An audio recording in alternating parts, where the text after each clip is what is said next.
You, John Fitzgerald Kennedy, do solemnly swear. I, John Fitzgerald Kennedy, do solemnly swear. That you will faithfully execute the office of President of the United States. That I will faithfully execute the office of President of the United States. And will, to the best of your ability. And will, to the best of my ability. Preserve, protect, and defend the Constitution of the United States. Preserve, protect, and defend the Constitution of the United States. So help you God. So help me God.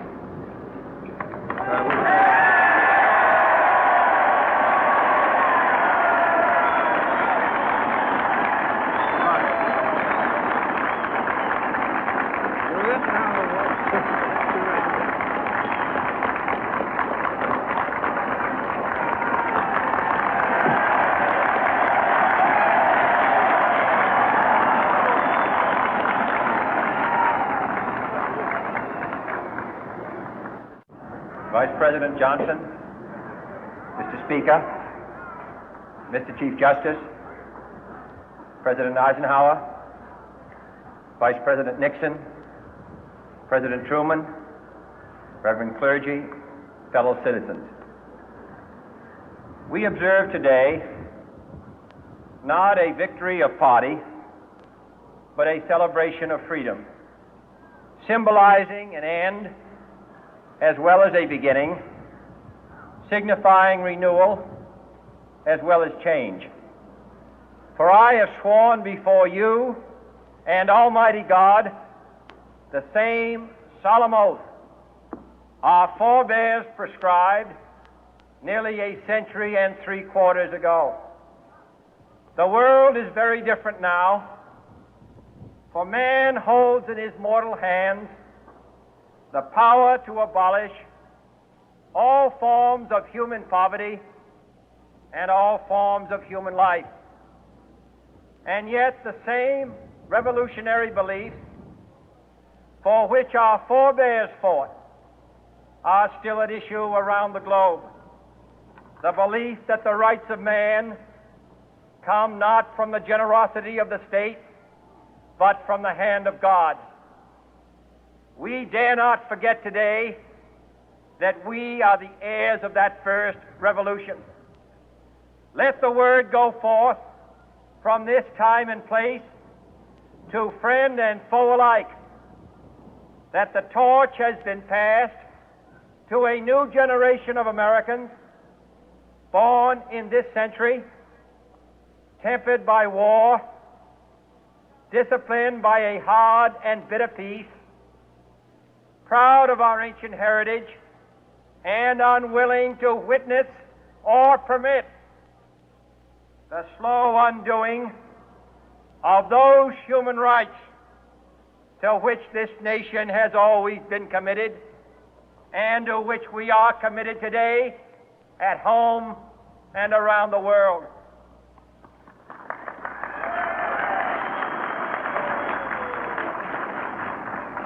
Let every nation know, whether it wishes us well or ill, that we shall pay any price, bear any burden, meet any hardship, support any friend, oppose any foe to assure the survival and the success of liberty.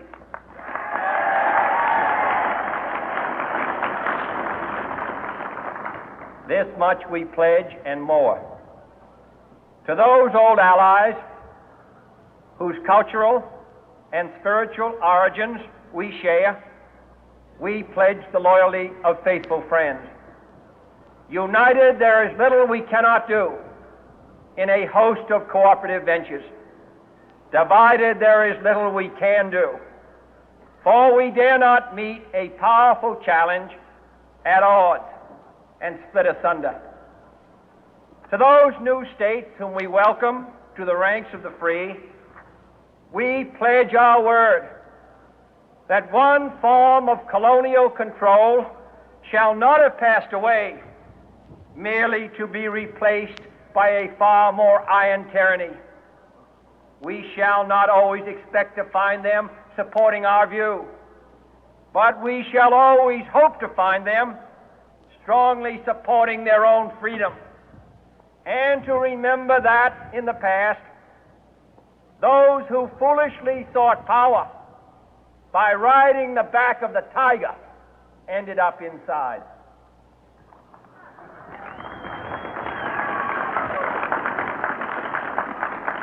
To those people in the huts and villages of half the globe struggling to break the bonds of mass misery, we pledge our best efforts to help them help themselves for whatever period is required, not because the communists may be doing it, not because we seek their votes, but because it is right. If a free society cannot help the many who are poor, it cannot save the few who are rich.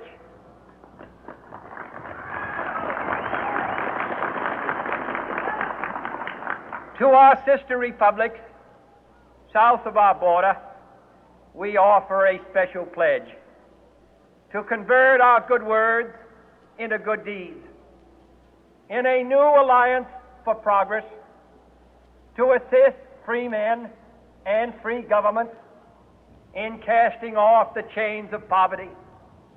But this peaceful revolution of hope cannot become the prey of hostile powers. Let all our neighbors know that we shall join with them to oppose aggression or subversion anywhere in the Americas.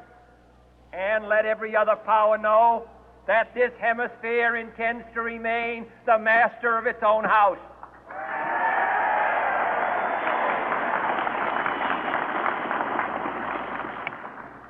To that World Assembly of Sovereign States, the United Nations, our last best hope, in an age where the instruments of war have far outpaced the instruments of peace, we renew our pledge of support to prevent it from becoming merely a forum for invective, to strengthen its shield of the new and the weak, and to enlarge the area in which its writ may run.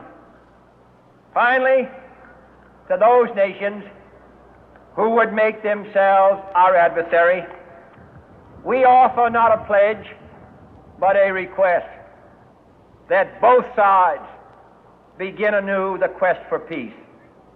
Before the dark powers of destruction, unleashed by science, engulf all humanity in planned or accidental self-destruction, we dare not tempt them with weakness, for only when our arms are sufficient beyond doubt can we be certain beyond doubt that they will never be employed. But neither can two great and powerful groups of nations take comfort from our present course, both sides overburdened by the cost of modern weapons, both rightly alarmed by the steady spread of the deadly atom, yet both racing to alter that uncertain balance of terror that stays the hand of mankind's final war.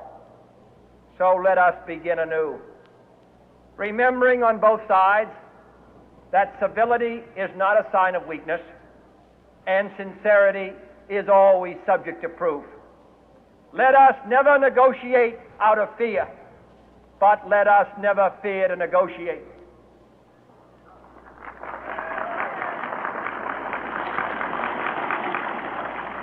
Let both sides explore what problems unite us, instead of belaboring those problems which divide us. Let both sides, for the first time, formulate serious and precise proposals for the inspection and control of arms, and bring the absolute power to destroy other nations under the absolute control of all nations.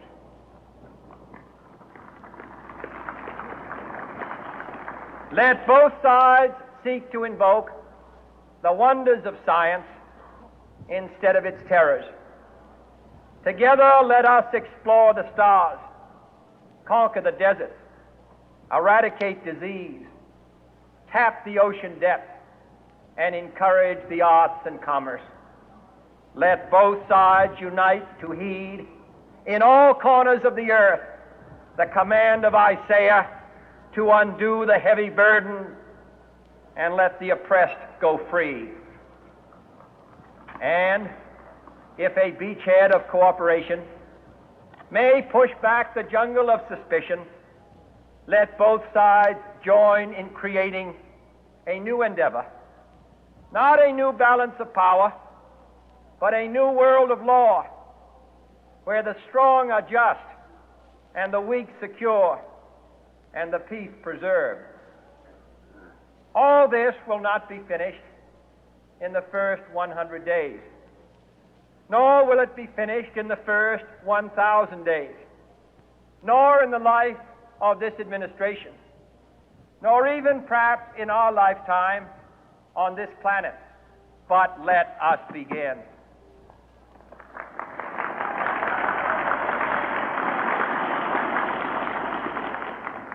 In your hands, my fellow citizens, more than mine, will rest the final success or failure of our course. Since this country was founded, each generation of Americans has been summoned to give testimony to its national loyalty. The graves of young Americans who answered the call to service surround the globe.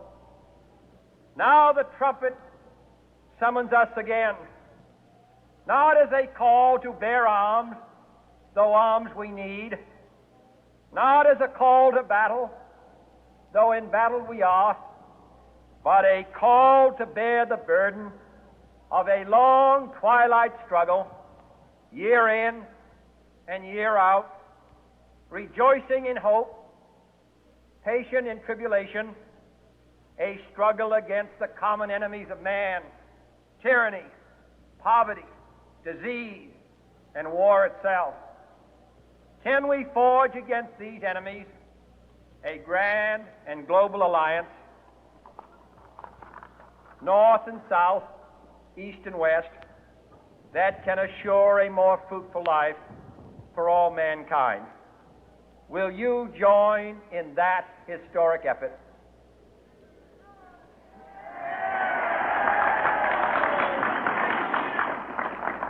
In the long history of the world, only a few generations have been granted the role of defending freedom in its hour of maximum danger.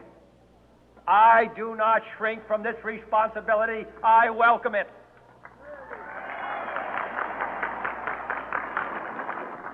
I do not believe that any of us would exchange places with any other people or any other generation. The energy, the faith, the devotion which we bring to this endeavor will light our country and all who serve it. And the glow from that fire can truly light the world. And so, my fellow Americans, ask not what your country can do for you, ask what you can do for your country.